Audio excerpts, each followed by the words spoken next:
Hello, everyone. Welcome back to Cappuccino podcast. Yes, I know, long time no see. It's been many weeks.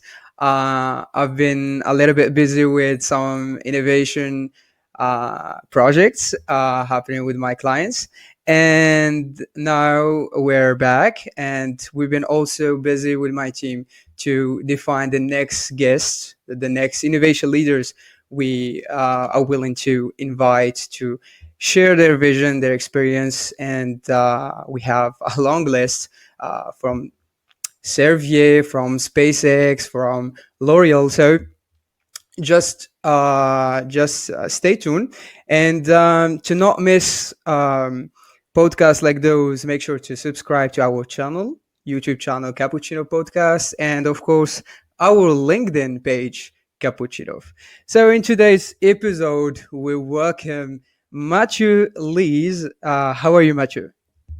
Super, very well. Very happy to be with you, Ayub, today. Thank you for the invitation. Thank you so much. So I see from my window here in Paris that the sky is really gray. It is not that good here, the weather. What about you in Toulouse? The same in Toulouse. It's a bit rainy, so we'll see what's coming up for the weekend. Right.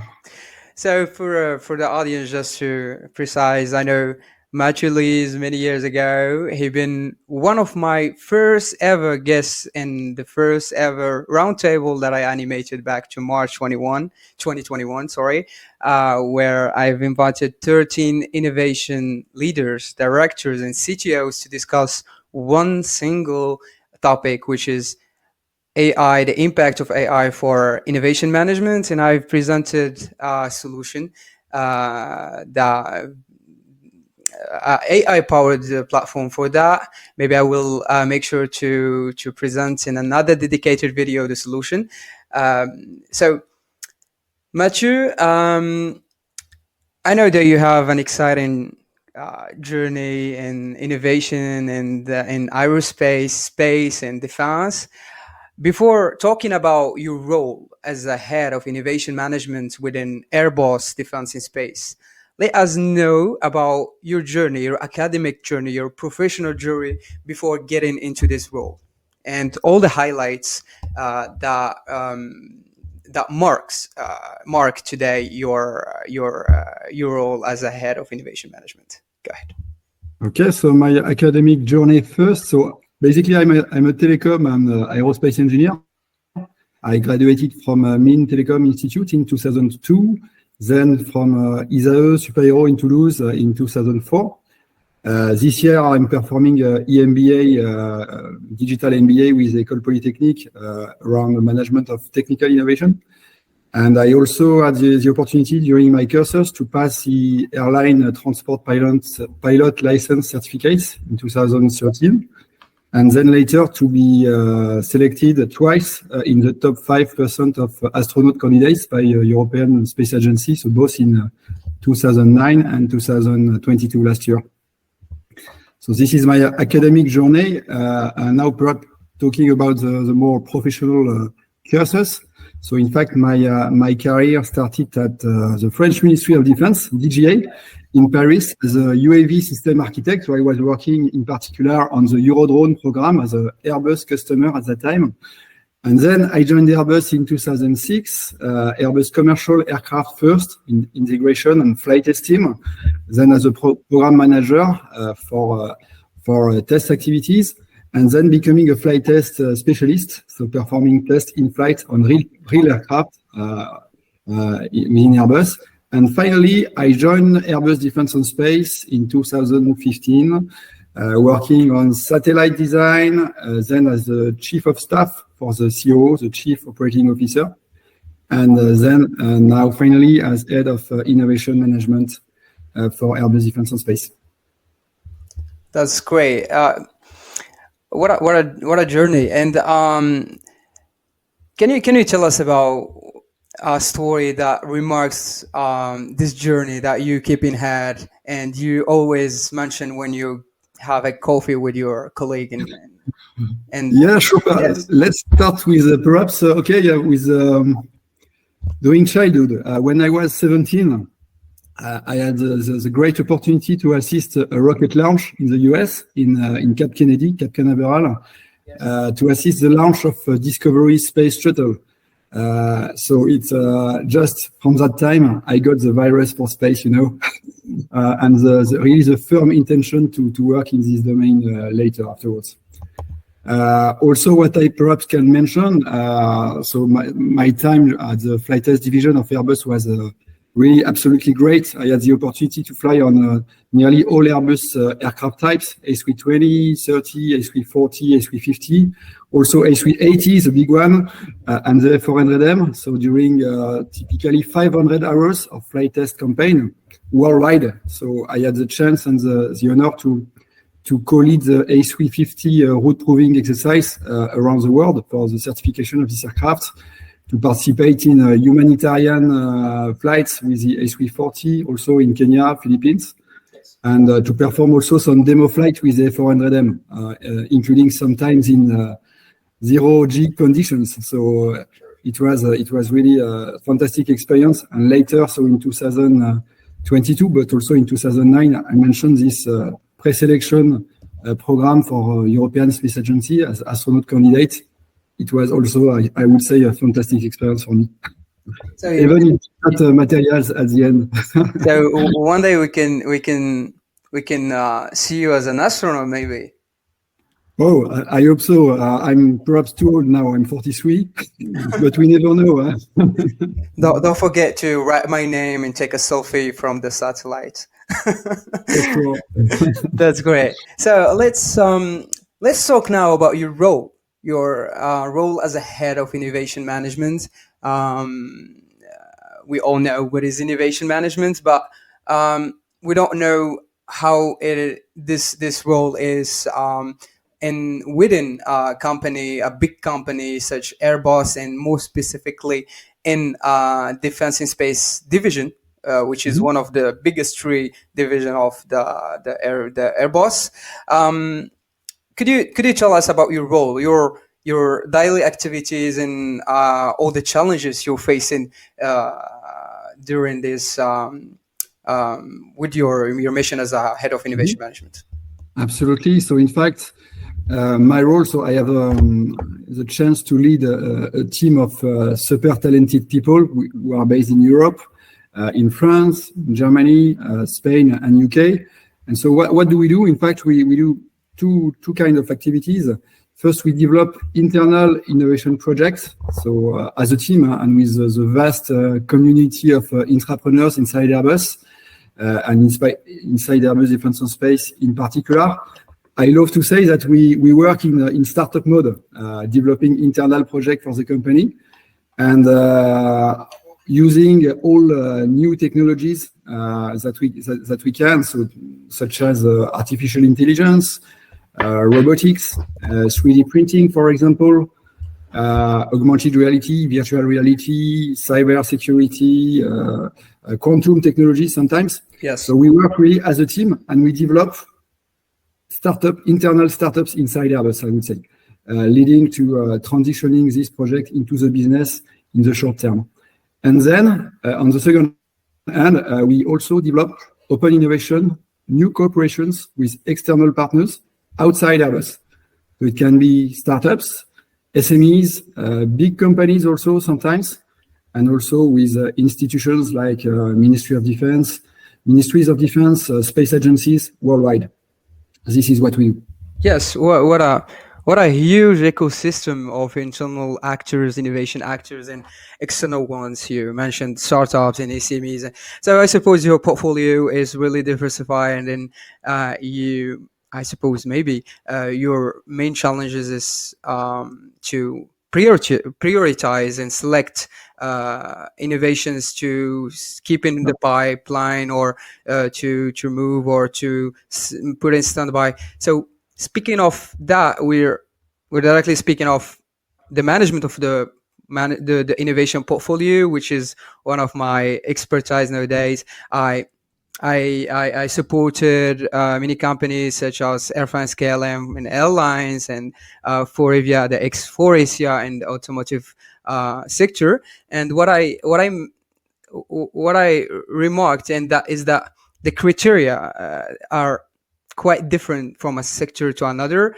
There is, of course, some KPIs that are common, for instance, ROI, return on investment, and the time to market that should be reduced because it's consuming a lot of resources. So, how based on what criteria do you select your innovations externally or internally, and how do you deal with that? Yeah.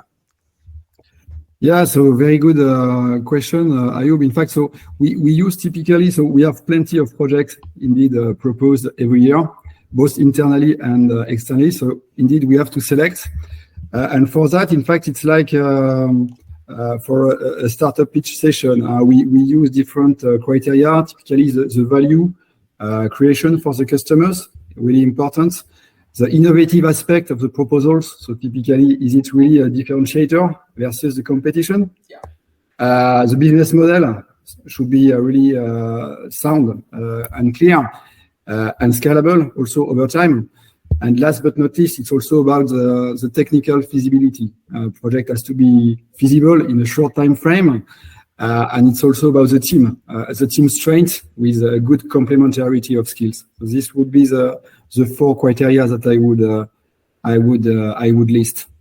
Yes, right. So you mentioned feasibility, and innovation nowadays is as a definition is like a touch point between feasibility, desirability, and viability, the business value out of this innovation. So if you have, I would ask the question differently. If you have three innovations, the first one is with high desirability for your end user, and with low TRL, it is not that easy to implement. The feasibility is really complicated, and then on the other side you have a feasible technology, visible solution that is suggested by your actor outside, for instance, but with low value. Which one you're gonna choose?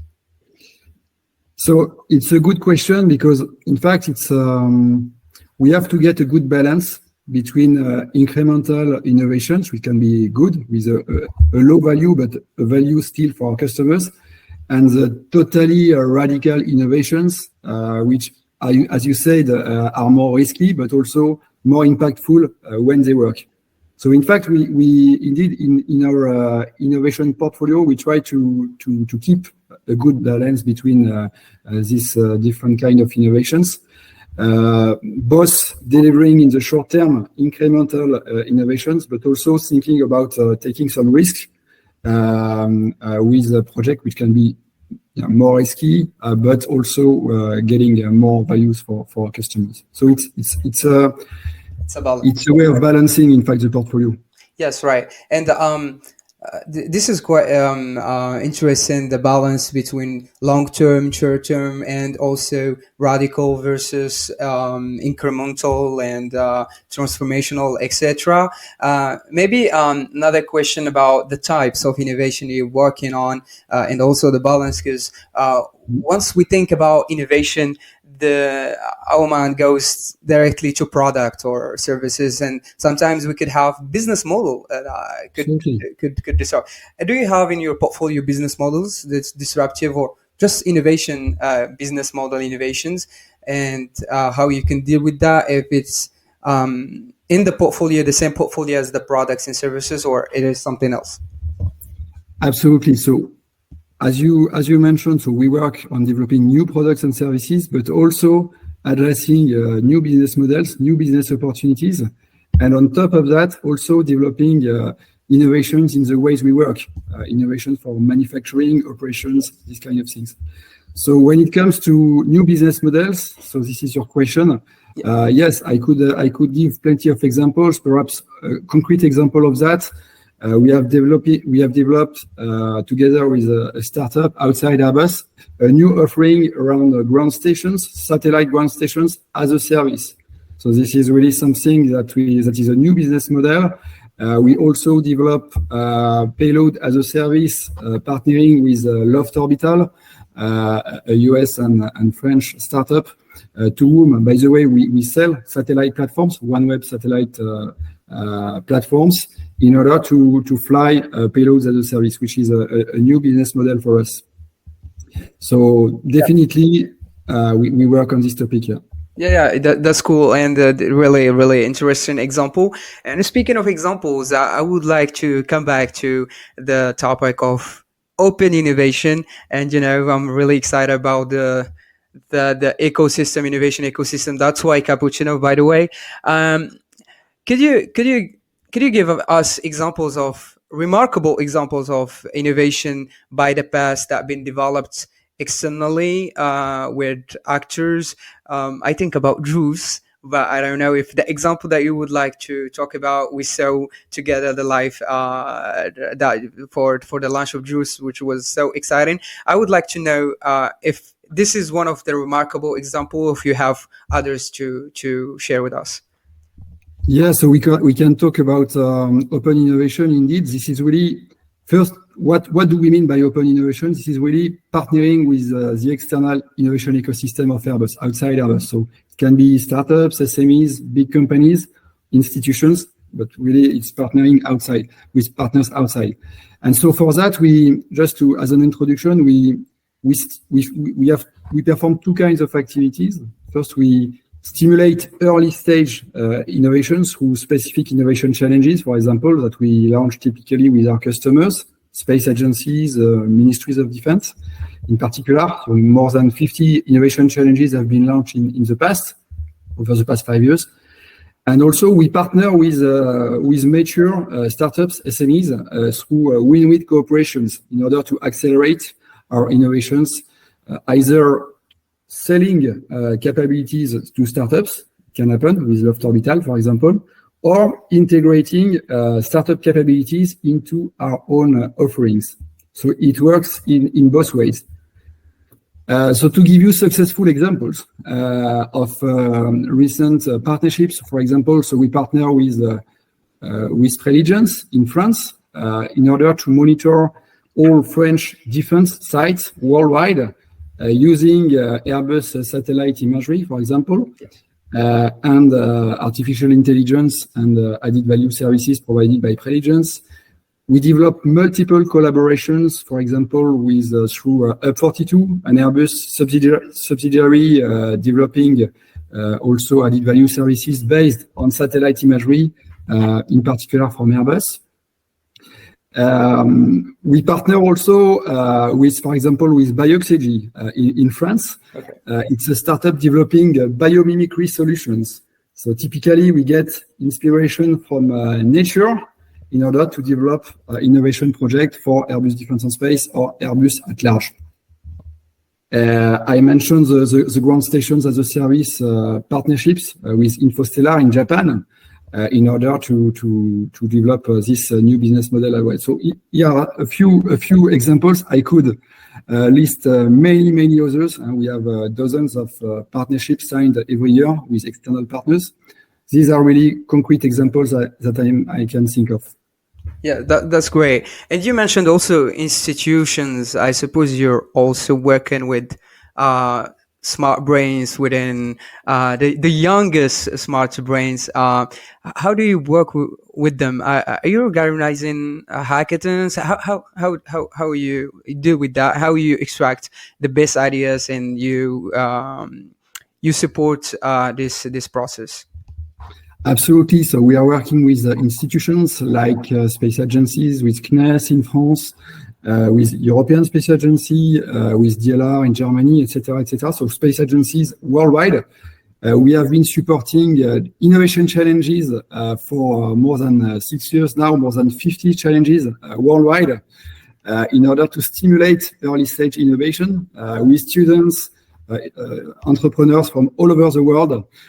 For example, we are the #1 partner of Act in Space, Innovation Challenge in Space, Right. which aims at creating startups based on space technologies. So more than 40 startups, I think, have been created so far already with CNES, ESA, and Aerospace Valley worldwide. I can also mention, yes, all the challenges that we have launched around the use of Airbus satellite imagery, for example, Global Earth Observation Challenge, in order to find new partners of Airbus to provide new solutions to monitor our planet. Also, we worked with ESA, in particular with the Copernicus Masters, InnoSpace Masters. We have launched also internally a very successful call around sustainability, Sustainable Innovation Challenge, where we could find very interesting innovations that are now becoming a reality to monitor climate change, to capture CO2 from the atmosphere, thanks to Airbus technology developed for the International Space Station, for example. So it's becoming a reality. And it had a huge success. So yeah, a couple of examples of successful challenges internally and externally. And also, yes, we want to inspire the young generations through these hackathons and challenges, of course. That's great. That's great. I would like. You know what? It's also a mean to attract new talents. Exactly. Airbus. Exactly. So very. It is working really great. I confirm. I would like also to discuss with you the fact that if I come back many years back to the roundtable where you've been invited with other innovation leaders, with NASA, Steve Rader, the deputy director of the Center of Excellence in Collaborative Innovation, he'd been presenting the innovation from NASA, but he presented only the space part, because NASA is a space company. You've been presenting two parts, the space and defense. So my question is, the next question is going to be more about the cross-fertilization. As you know, my own definition of innovation is to connect dots. And when I say dots, could be tech with trends, market trends, maybe tech with tech, and also with challenges, cross-industry opportunities. How do you deal with technologies, with dependency between technologies that showed and demonstrate success, for example, in defense, and that could be used in space? Yeah, so there is a lot of cross-fertilization between domains, indeed. A perfect example of that is innovation that we have developed around automatic air-to-air refueling, for example, for military aircraft. So we use, in fact, visual-based navigation technologies that have been developed for the ISS, for the ATV, the Autonomous Transfer Vehicle, computer-based vision, in order to perform automatic rendezvous. So before with the ISS and now between aircraft. So now it's used, it's fully certified, and it's used to automate the refueling operations of aircraft directly in flight. So it's a perfect example of cross-fertilization between space and defense. That's really great. And as I had a chance to work also with one of my ex-clients were Airbus commercial aircraft and also Airbus helicopters. I know that you have an experience in commercial aircraft. My question is that as I saw many innovations happening there, technology innovations and IT and a lot of things happening, I suppose that this cross-fertilization could happen also between divisions, Airbus divisions. How you get into connecting the success factors between divisions and say, okay, this technology that is promising could be used in our division, or if it is not the case, we could show our success stories to other division and try to figure out internal collaboration?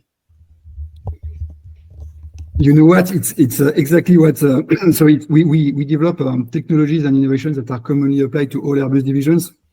I was just discussing this morning with my colleagues at Airbus Commercial to see how the new innovations coming in that we could develop together.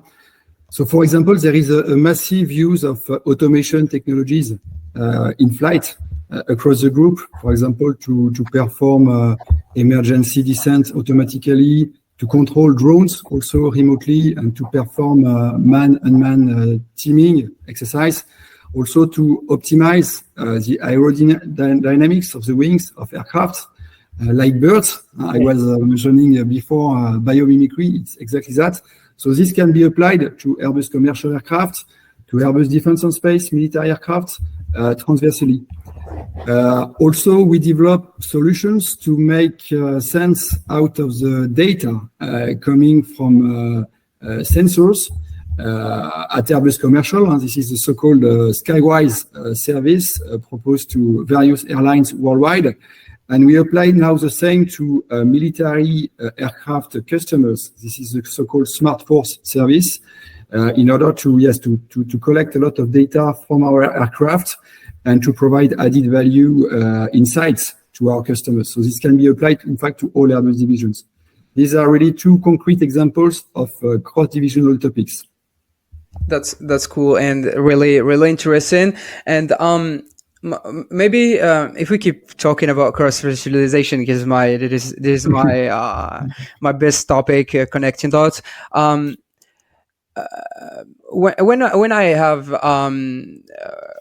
When I have invited in my first podcast the two directors within NASA, we had an example about diapers. There's a great example, which is a technology, an invention, a patent that been patented by NASA for their astronauts, because obviously there's no toilets in the space. And guess what? The company that spotted value and other use case out of this technology, it's pumpers. So is another industry. So my question is, do you figure out also how to connect dots with other industries and how your technologies, because you are a technology-driven firm, your technologies, your patents, because you fill a lot of patents, could be used in another industry, or it is not the case yet? Absolutely. So, in fact, we are open really to connect the dots with other industries. So a good example of that is OneWeb, I think, with a massive production challenge. In fact, through OneWeb, we had to develop an industrial capability to be able to produce typically up to 2, even 3 satellites per day, where the rule was typically before 10 satellites perhaps per year. So this is a total disruption in manufacturing operations. And for that, in fact, we were really inspired by technologies and methodologies which are used in other industries, especially for coming from the car industry, for example. So definitely, innovation is about being open and not being only driven by aerospace technologies, but also really looking outside. Car manufacturing technologies are a good example of that in the frame of OneWeb.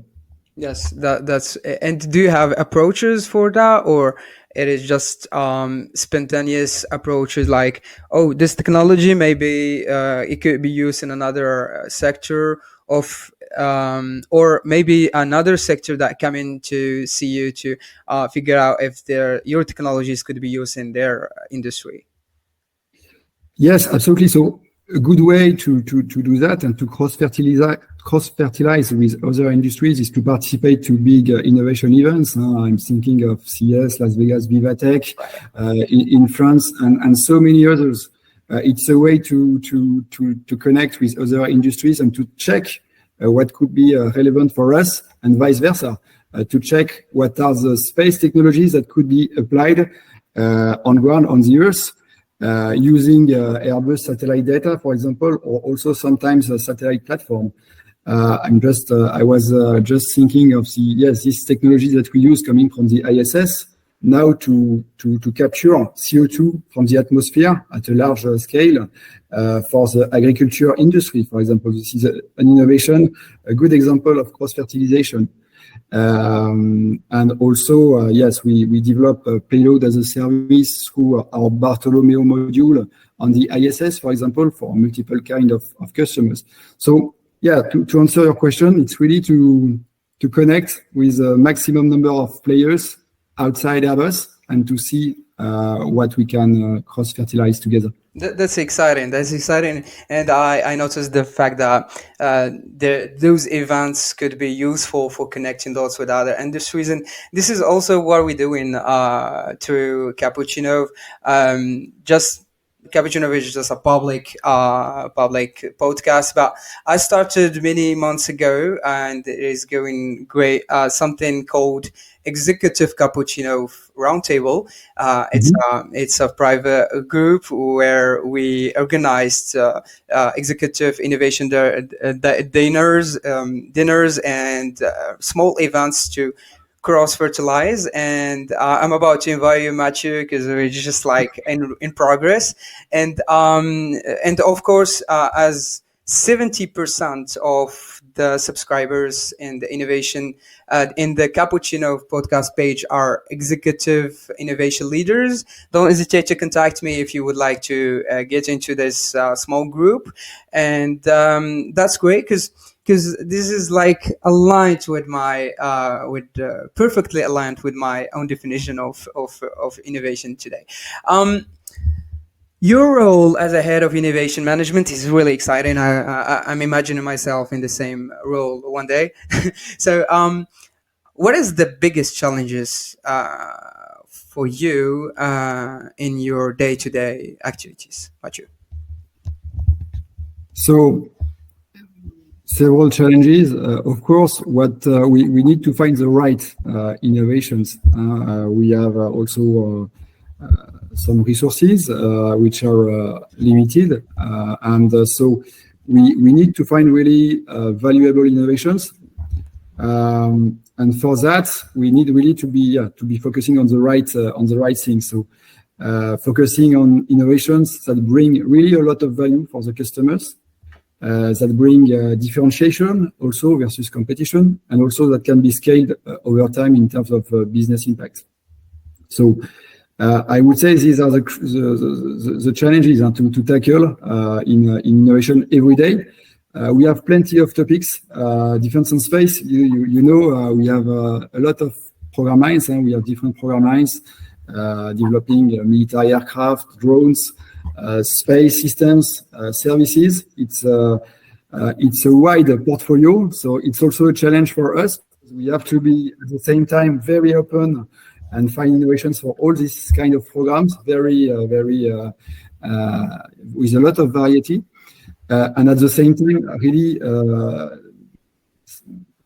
being focused on developing the right things and not be too widespread.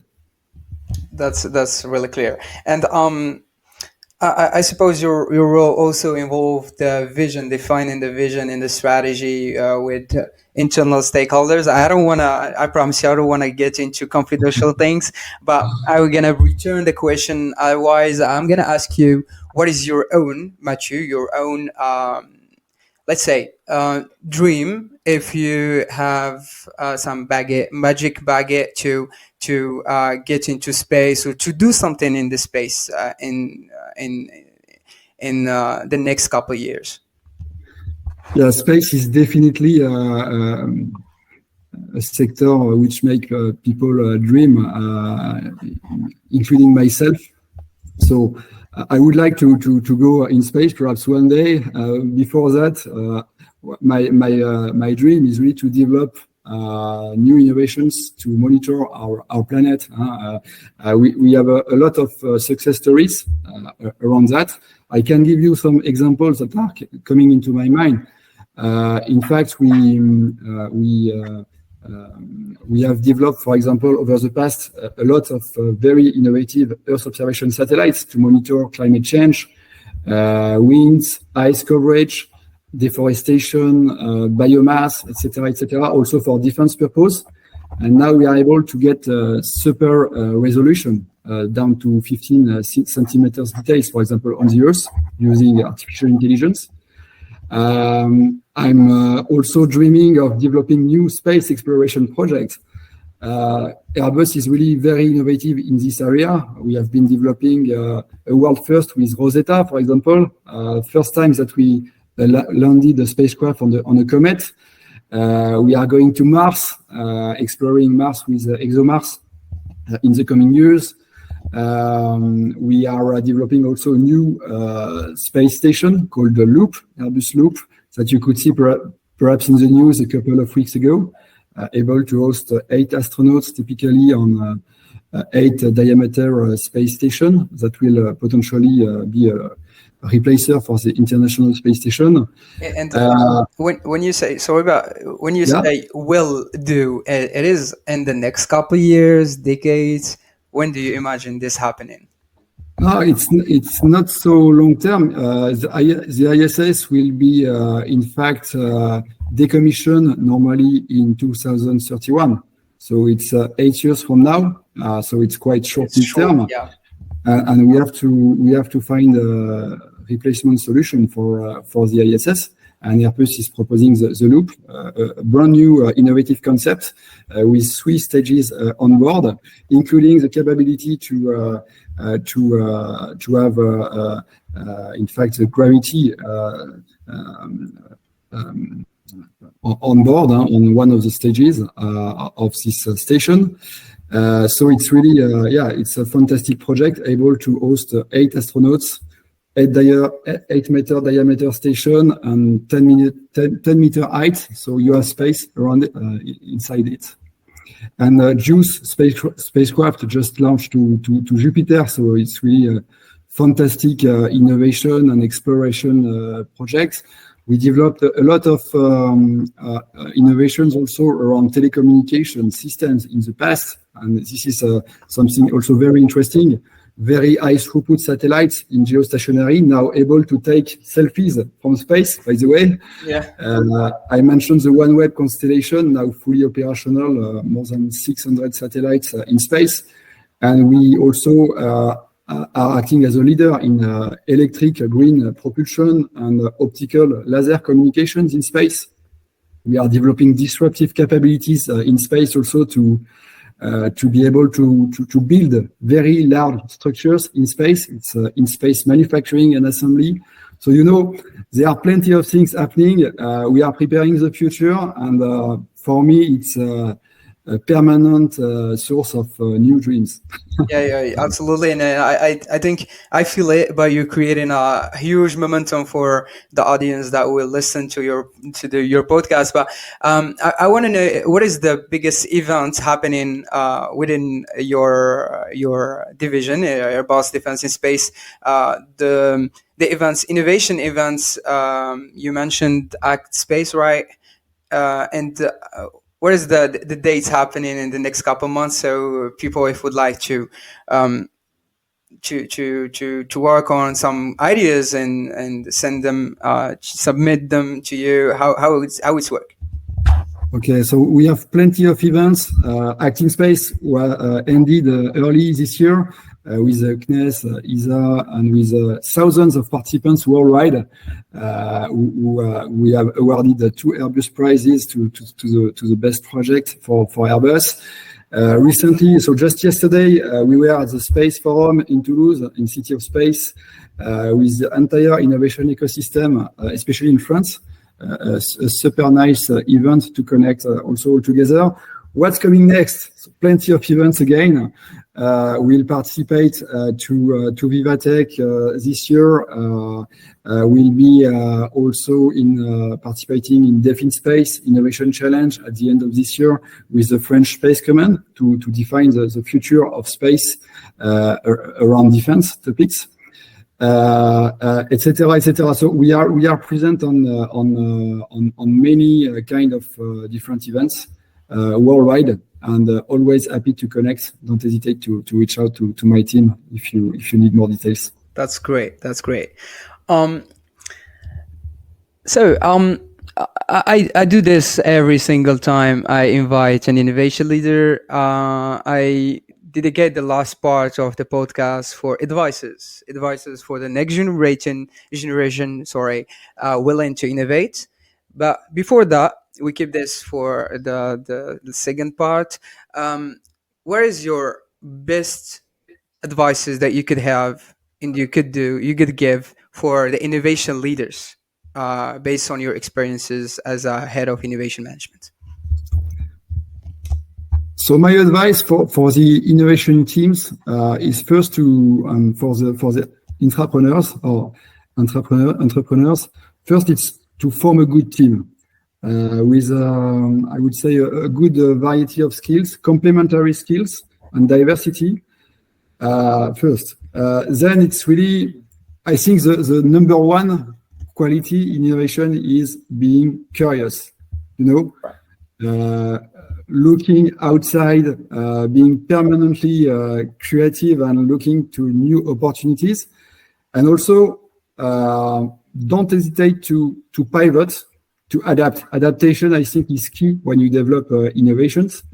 Sometimes it works, sometimes it doesn't work, and you have to find a new business model to consolidate your inputs and finding a new way to develop your business. And number three, perhaps advice I could give is really to remain perseverant, to persevere.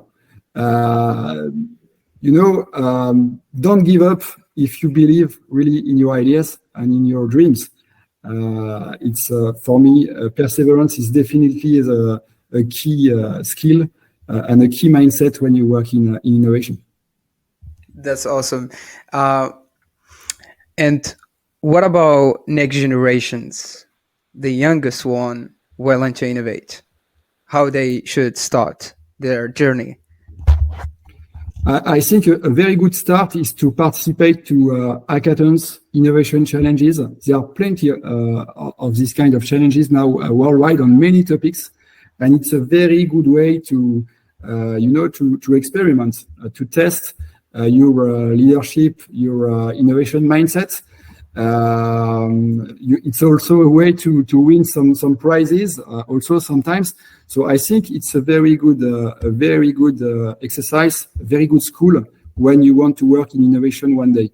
It's really let's take 2 days or 24 hours working all day long to build a business model, to start from a pain point that we have to solve in the world, and then proposing a solution, checking if it's really new, forming a team, checking intellectual property, and how to build a minimum viable products that can be shown to customers.